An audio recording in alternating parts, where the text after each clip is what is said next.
Ladies and gentlemen, we are going to nationals. Hello, friends. This weekend, I had the pleasure of getting to play the local qualifier down at Kassar's Games in Morgantown, West Virginia, and I ended up getting second place. First place was Sydney on Bart's Refia. Sydney already had his invite, so I got the rolled out invite, but we take those. But yeah, I was playing Waterfire Warriors over the weekend on Sunday. And I ended up going 5-0 in Swiss, and then of course finishing in second place. And I kind of want to just talk about my deck a little bit, talk about my day. I was kind of running a few things in my build that I feel like a lot of Warriors players aren't playing right now, and I kind of just wanted to highlight some of that stuff. And maybe if you're playing Warriors right now, maybe give some of these cards a shot, because some of them, they were kind of good. Some of these cards felt pretty good. Yeah, we'll take a look over the deck list. I'll kind of talk about my decisions and how some of the cards played throughout the day, whether I liked it, whether I didn't like it, what changes I would maybe make, and then maybe talk about my day as well. And showed some clips from the top 8 games that I was on stream for. So yeah, and also stay tuned, because I will also be showing off an exclusive spoiler from the new set Blissful Eternity. So without further ado, let's get into it. Let's talk about the deck I played. I love talking about Waterfire Warriors, so let's get into that. All right, so here is my list, and let's talk about this for a bit, because there's some stuff on here that you might be surprised to see. A lot of it is pretty standard. You have your 3 Tyvis, you've got your 3 Furions, you've got your 3 Axstars, your Clives, your Ifrits. We'll go through the forward lineup first. Some of this is pretty standard, but where things get a little interesting, Riku is a card that saw some popularity when she was first released there in Opus 25. If you haven't seen this card, she is a 3-drop warrior. When she enters the field, she can play a backup of 3 or less from your hand onto the field. This card was pretty awesome. Not gonna lie, this card feels very good. And why I opted to play Riku is there are some matchups right now where you don't necessarily need to play Mog. Mog is a really good card in that he stops searches, of course, and he's able to even threaten not being able to search, even if your opponent maybe doesn't need to. They're still going to hesitate to do it because they see the Mog. But he also draws a card, so it's a forward that replaces itself. So like Mahog is really nice in that regard. But there's some matchups where you don't need this search. We're going to use Ice Wind as an example. That deck is not searching. I don't need Mog. But there's a lot of times in this deck where, but also there's like Yuzuki. We're going to use Ice Wind as the example here again. Yuzuki's only going to be good to protect me from like Vaughn, right? And I don't care about that turn 2 when I'm playing my Tyvis. So I wanted a play that I could play on my Tyvis play that wasn't Mog. And Riku really fills that gap in some of those matchups where Mog isn't necessary, because you're able to go like backup, search Tyvis, and then go Tyvis, Riku. Best case scenario is going Tyvis, Riku, Edgar into either Lena for your 3rd backup, or Zidane or Furion and swinging. Like it ramps you pretty aggressively in those matches where you really want to ramp your backups. In like mirror matches, it's really nice to be able to go like, oh, Tyvis, Riku, Edgar, Lena, and now I'm on 3 backups, right? That's why Riku is in there. And Riku also helped me in a game where I had a game where I had Lena as my backup, and I didn't have a water card to play it, but I was able to go Tyvis into Riku to play the Lena, so I didn't need to bank on drawing the water card. She kind of helped me fix that for me. So this card, try it out. I was really high on this card when it came out, and then I kind of phased it out. But when I phased it out, it was mainly because Mog was just like, it was like every matchup was a Mog matchup, right? When we were looking like pre-bans, you wanted the Mog to stop the Realms. You wanted the Mog to stop the Refia searches. You wanted the Mog to stop the Mono Earths. And we're not seeing a lot of those decks right now. I'm not saying Mog's bad. Do not take that away. But this was a really nice replacement for Mog in matches where you don't need it. All right. One of the other oddballs in the deck. We'll go Volker first. Volker ended up back in my list. I have been an avid hater of this card since it came out. But decks are greedy right now. I'm not gonna lie to y'all. There is a severe lack of a mod running around right now.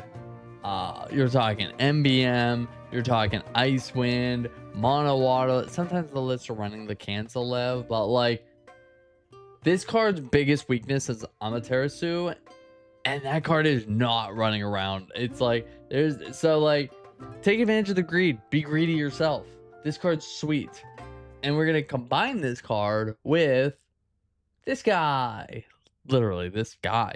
5 CP allows you to search a job rebel of cost for less played on the field. That does not have to be a forward. So this guy can play this Joseph backup onto the field, and this Joseph backup can search Furion. So the benefit why I want to talk about Volker first is Volker discounts your next warrior by 3. So a lot of times you just want to, Volker, search, Mog, Yuzuki, free play the Mog, right? But here's the play line, right? The prime play line I'm going against, say I'm sitting across from like Icewind, right? Here's my optimal play line. You go turn 1, you're gonna play a backup. We'll say Larsa, preferably Larsa. Search for Tyvis. Go. Turn 2, I'm gonna play this Tyvis, and he's gonna play this Riku, and Riku's gonna play this Edgar, and Edgar's gonna play Zidane, right? And then you're gonna go turn 3, and you're gonna slam this Volker, right? And so Volker searches Guy, and anything else doesn't matter because Guy now costs 2.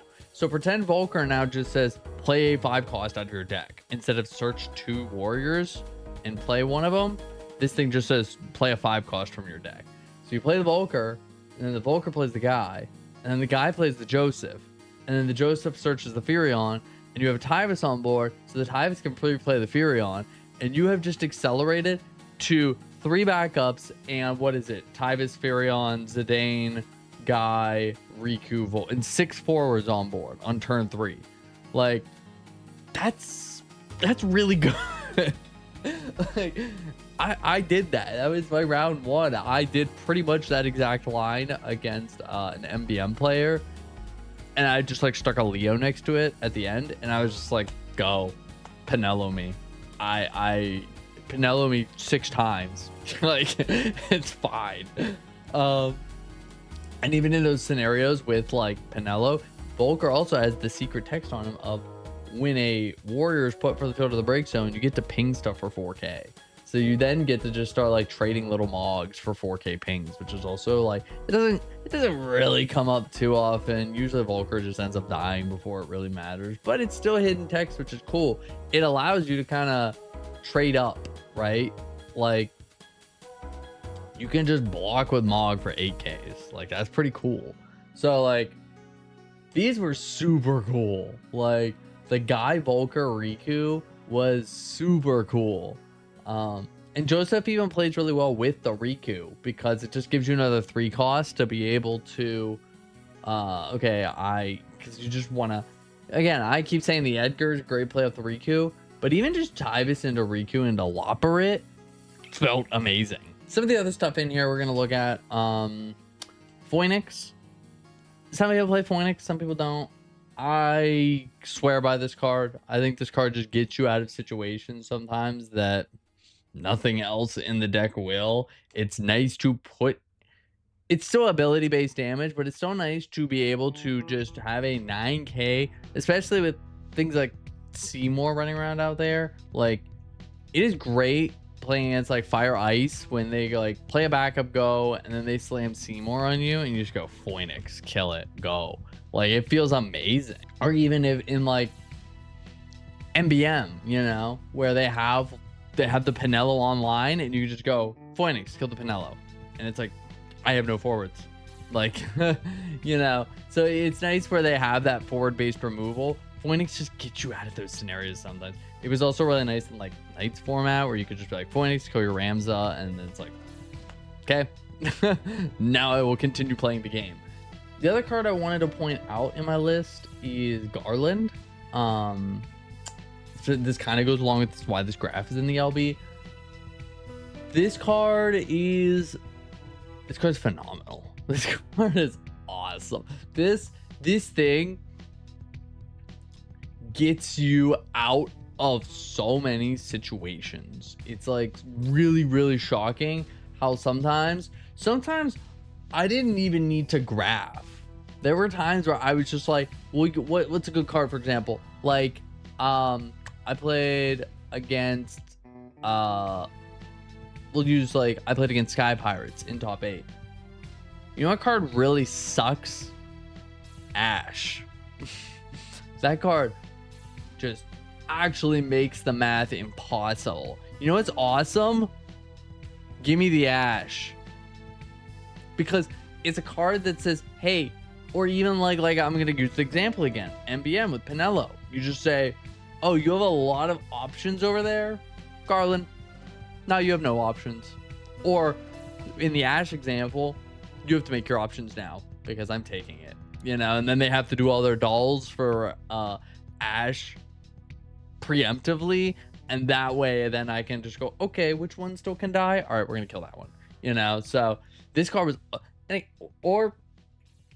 had a game where I Garland to take an Ifrit and special with it. Like, this card was sweet. I didn't get to like take someone's Tybus and use its ability, but yeah, Garland, and then Graph is just Graph. Like, you're playing the Garland, you're gonna play the Graph because it's nice to just have that free kill spell. I even had a game on, we'll talk about it when we get to the top 8, but where I cracked an Edgar to play a Garland on my opponent's turn to take an attacking forward, which was kind of funny. But yeah, going also down here into my limit break, we talked about Graph a little bit. This is also an odd one, Machina. So this was solely in here at, I'm not gonna lie, the Mono Earth matchup for this deck is nothing short of misery. And I'm at the point where I'm just throwing shit at the wall and hoping something sticks. And this was a silly, hey, you know what beats Mono Earth? Bodies. So it was like, what if I just like turn 1 Larsa and slam Machina and pass and just start threatening damage? I didn't have to play Mono Earth, thankfully. But you know, it was a silly idea. I don't know if he's gonna stay in the LB, but you know, I didn't mind him in there. Everything else pretty standard. 2 Leo, Zac, Lunafreya, Ultima, Tidus. Pretty standard stuff. That's kind of the thing, is like if I took Machina out, I don't know, maybe I'd put in like Red 13 to get the 2k buff. You know, things I've had in here in the past. I've had Vincent in here in the past. I think Vincent sucks. I don't think there's ever been a scenario where I've played the Vincent and like came back to win a game. Like, I feel like if you're ever playing Vincent, you're just in a losing position and it's just like putting you into survival mode and you're just like extending the game longer. You're just dragging it out. Vincent never felt like it was a card that actually like put me in a winning position. Lunafreya has been actually really awesome in the deck. Usually I play Lunafreya not to find a burst, but usually I play Lunafreya to find just a warrior to play. You know, and I'll be like, Lunafreya, please find me like a Wuklamat or a Furion or something that I can just free play off Tybus, and that's actually super helpful. Ultima is just, this card just feels nutty. This card feels so good. I swear I play this card like every game. And then Tidus. So Tidus is a card that I used for the last like set, like in like Opus 25 to 26, I played Tidus a lot. And then from like 26 up, I didn't play Tidus as often. I almost thought about cutting it for a while, and now I've been playing it often again. And it comes with this Riku. Like, I genuinely think if you're playing like warriors, you have to play stuff like this Riku, because you have to get your counts up. You have to be at 3-4 backups. and things like this Riku, the guy, the Volker. This was a build that was made to just value town, like just play, backups, forwards, just get as many numbers on board as I can, so I can get my Wuklamats online as fast as possible, so I have the Tidus option as fast as possible, so I have ultimate weapon as fast as possible. That was kind of the goal here. So it's a very, I had this, I don't know, we'll see. I'm not sold on the Agrosh either. It was kind of just like, hey, I should probably have more 2-drops to be able to play up Edgar. This might come out. But yeah, all in all, I thought this was a really fun deck. I thought this was a really fun build, and definitely, I know a lot of people like, I want to start testing the tricolor build more. I haven't gotten to play the tricolor build too often. I won't lie, I leaned into this because I was comfortable with it. But I'm always saying, like, I see a lot of people trying the Fire Ice build and a lot of people trying the tricolor build, but like, give this build a shot. It's very fun. It's the water portion of the deck and staying in 2 colors gives you a crazy amount of consistency. And this build with the Riku and the Volker is like, it's like kind of explosive. The caveat here is this card is banned if your opponent is playing red cards. If I see a red card hit the table, I immediately go, we're not playing Volker this game, unless they go down to like, you know, 2 cards in hand and no backups up. Then I might play Volker. But like red cards, no Volker. But yeah, so that is the deck list. And so before we get into how my day went and going into the matches and those sorts of things, and I get into yapping about that, let's have a word from our sponsors. And by our sponsors, I mean our spoiler. So let's talk about our spoiler. I have an exclusive spoiler. Thank you, Square Enix and Hobby Japan, for letting me show off another beautiful card from an upcoming set. And we are going to have Noctis. So Noctis here is a 3CP 9K, which that's a pretty good number on its own. So you must control a category 15 forward to cast Noctis. That is cast, so you could cheat him in with something. But and then when Noctis attacks, you can choose to drop Retainer in your break zone and add it to your hand. So when I first read this card, I thought that was when Noctis enters the field, add a Retainer back, and I was like, okay, sure. Like, and then I reread it again and I went, oh my god, that says attacks. That card is sick. I know it's in Lightning. I know there's no Retainer support in Lightning, but hear me out. You know what this card would work awesome with? So there's already a lot of Retainers that have specials. You know, even a recent spoiler of Ignis has a special. There's Gladio's a special. But the card I want to talk about is the Prompto from Opus 27 here. So this Prompto, the important part here I like is that the card named Noctis you control gains Brave and can attack twice per turn. This Noctis does not say once per turn. So like, you could have this Prompto on board, this Noctis. So the Prompto could be your 15 forward to cast the Noctis. And like, this Noctis could become a 3CP 9K Brave that swing, add a Retainer back, swing, add a Retainer back. Like, that's pretty cool. And then if you just have all the boys out, you have like Gladio, maybe the one with the Royal Guard special that gives everything 5K power. Or the Ignis that can like deal 4K for every 15 forward you have or something. I'm not sure which one you'd run, but like even just one of them, you could just like swing, grab something back, special, swing, grab something back, special. Like, it's kind of cool when you think about it as a 9K Brave that adds 2 cards back. 3CP 9K is already a nice body, but like, it's kind of cool that it's like you could just continually get value with it. And if you're in Lightning, you even have the option if you're 15 forward on the board to be able to cast Noctis. Could be Limit Break Nyx, which is also a cool card. That's a 1CP 9K if a 15 or Lightning character dies. So there's a lot of cool options around this card. And like I said, when I initially saw it, I wasn't too thrilled about it. And then the more I looked at it, I was like, actually, this is kind of cool. It's kind of a cool card. So yeah, thank you again for letting me show this card off. And yeah, let's get back to the local qualifier report here.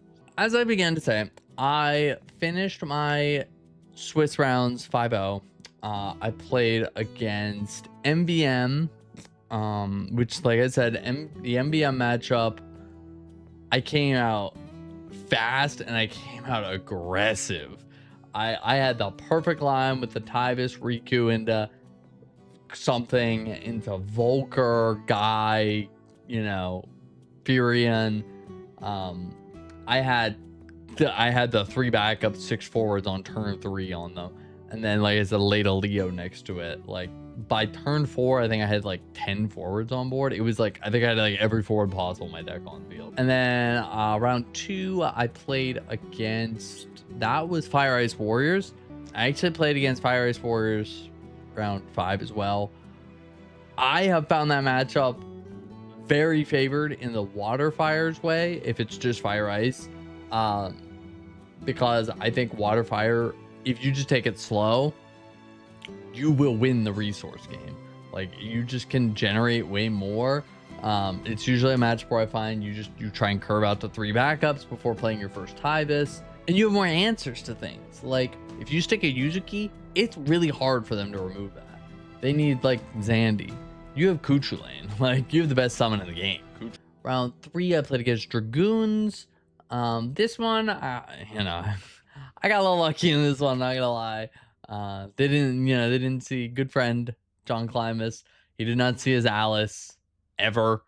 We saw it. We saw it in damage. Yeah, it was kind of like I was able to come out really aggressive at the start.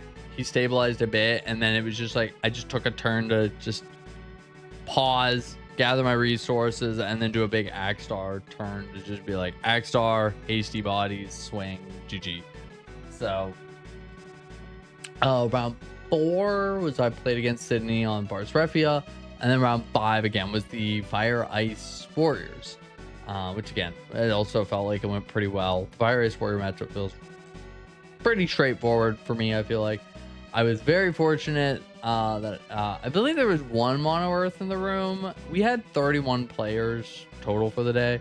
There was 1 Mono Earth in the room, and thank God I didn't pair against it, because this build has a pretty good matchup into a lot of decks out there right now. Like Icewind is, I feel it's pretty good into it. It's good into the other Warriors builds. It's kind of hit or miss. I feel like I don't know. It feels very 50-50 into MBM. It kind of either you win early or it becomes a grind game. And Warriors is always good with just like dealing with random stuff. It's one of the things I love about the deck is if you're going into an event and you're uncertain about what's going to be played, Warriors is usually a safe pick, because it's kind of like Axstar alone is just like, you're really good at just dealing with random stuff. You know, oh, random rogue deck I've never seen before. Like Warriors kind of has the tools to be able to just be like, I think I can just deal with this. And then from there, we go into the top 8 games. So my first top 8 game was the rematch against the MBM Zach, who I played round 1. So we got to do our rematch. And these games went much different than our round 1 game. So our first game, I got to go first, and it was just a back and forth and a back and forth. And I just like slowly was starting to gain control of the game. And then it was like damage. It was slowly chipping in there. And then it was just like a damage 5. What is it? Hurdy.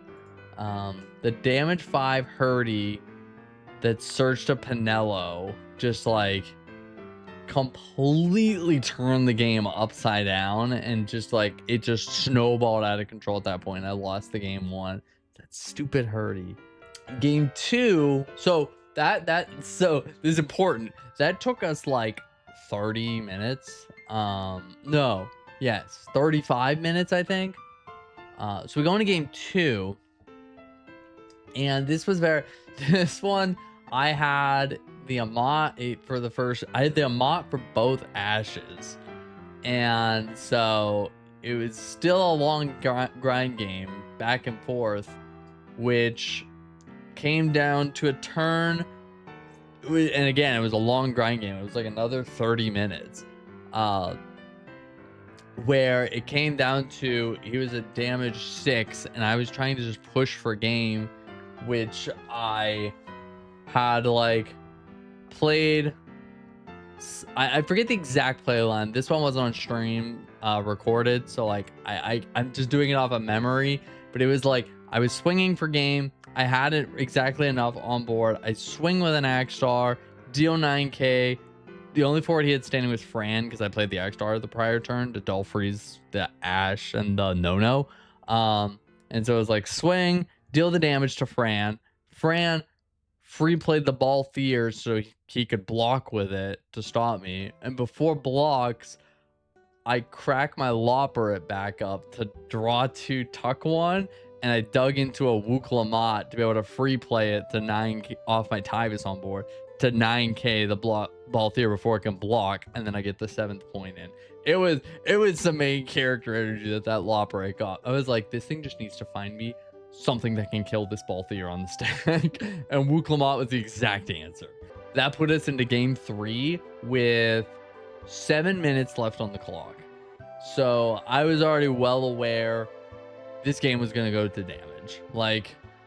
And I was also well aware that my deck was better equipped because it was kind of how all of our games would go. Was like I could get the first early 4 points of damage, and then it was like then when he was up his 5 backups, his no-nos, his Pinellos, his everything was online.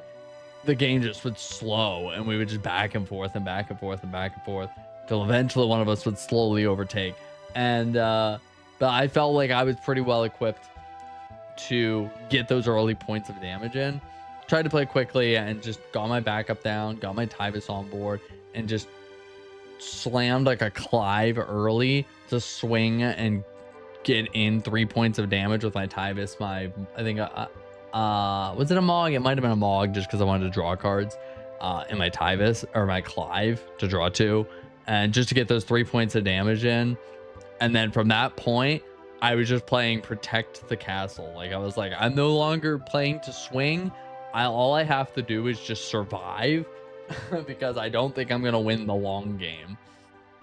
And we had just run out of time, and he wasn't able to get the 3 points of damage on me before time ran out, because I was able to prime this Clive and just kind of sit there with Clive specials and just stall the game out. Kind of the name of the game when it comes to time rules. This deck is like Clive Ifrit just gets there. So shockingly, I did not think I was making it out of top 8 on that MBM game when I lost the round 1. And round 2 was like teetering. But somehow got there. And so that takes us to the top 4 game, which was against my good friend and local Yanis, who is on Sky Pirates. So thanks to my good friend Amart, we actually have a recording of the whole event. So we can take a look at the top 4 game. I'll make sure to link that video in the description below if you want to check that out. Highly recommend it. There's some really good games in there. So really quick, looking here at this game 1 against Sky Pirates. The important thing here is I mulliganed and did not see Tyvis or a way to search it, which isn't really how you want to start Warriors, especially into the Sky Pirates matchup. I know he's playing the 7-cost Vaughn that can search 3, and I really want to put Tyvis Mog on the board. Luckily, he didn't have that play line, but he still went into Gabranth, Bosch, and Ash, which just... That's a rough start. Ash is a very difficult card to get over for Warriors. Just having that 2k buff to the board and being able to mitigate all the damage, you need Zandy, you need Kuchu Lane and a follow-up. It's really rough. So this game was a back and forth that went on for a good 35 minutes. It was a long game. Zandy kept me in the game, just like being able to just 9k, just one thing at a time, keep stuff off the board. But ultimately in the end, it wasn't enough, and the pressure just overwhelmed, and I lost game 1. So into game 2 here, and I got to do my Tyvis Mog opener, which he did have the 7-cost ball in this game, so it did kind of stunt what his initial best play was. So So he went for some backups first, and then for his first Fran, I unmodded it, even though it cost me 5, including the tie that's in my hand. I was just trying to keep him from setting up and keep him from getting any more Cat 12 forwards on the board, because recognizing like his board had 4 backups on it at one point and a forward, and he only had 1 Cat 12 character. So it was like keeping him off the discounted Bosches, the discounted Ashes, which was keeping me in the game. So from that point, it was just keeping on pressure. And unfortunately, I hit a damage 6 of Varanth, which searched Neo X Death to reset the board, which was really rough. So at that point, I just had to set up for a turn where I could lend a special and an Axstar to sneak in my 6th point of damage to finish the game and take game 2. Now, important to note here, game 2 also took roughly like 30 minutes. So we were going into game 3 with like 4 minutes on the clock or something. It was not enough time to play a good game of Final Fantasy. So Yanis was going first, and he just opens Fran into Vaughn and then played Yuna, which even not in time, I think it was the best play in his hand. So it was which is that's a scary start, going first and staring down 3 forwards plus a Yuna. So I started by going for the Phoenix to answer the Yuna, because the Yuna had to get, I was like, if I let this Yuna stick another turn, like all he has to do is draw and play, like limit break, play a body. Now he has 2 activations of the Yuna. I'm never winning this game. So I knew I had to give rid of the Yuna no matter how much it cost. And then I knew I had the Clive in my hand. So I had to accept that I was going to take 2 points of damage from this Fran and this Vaughn. Hoping there was nothing like too horrible that was going to get played off the Fran. And then just know that like next turn I'm going to Clive, Prime, and just try and claw our way through the game. And that's pretty much how it went. I Clive, primed, and then I just like 2 turns in a row drew the Ifrit special, which was incredibly lucky. I'm not gonna lie, it was some heart of the cards. So just Ifrit specials to control the board, and then eventually we play a Lunafreya LB to flip a ward burst and seal the game right there. Not the way you want to win the game, a match in top 4, especially against a good friend. And seeing as our game 1 and 2 were probably the best games I played all day, they were so much fun. To have game 3 go to just, oh, I have more damage in time, I just unga bunga slammed Clive and win. It sucks, but you know, it's how it is sometimes with time and Top Cut. So then we go into the finals where I'm playing against Sydney, and let me tell you, sports fans, this matchup sucks. It kind of blows. Not only is it already an uphill battle, but I'm playing against one of the best in the world at playing Barks Refia, so it's rough out here. The main thing in my game 1 was I had a turn where I had a decision between playing 5-cost Guy to put down a Joseph, put down a Furion, and like really build my board, or play as Zidane and try and disrupt him.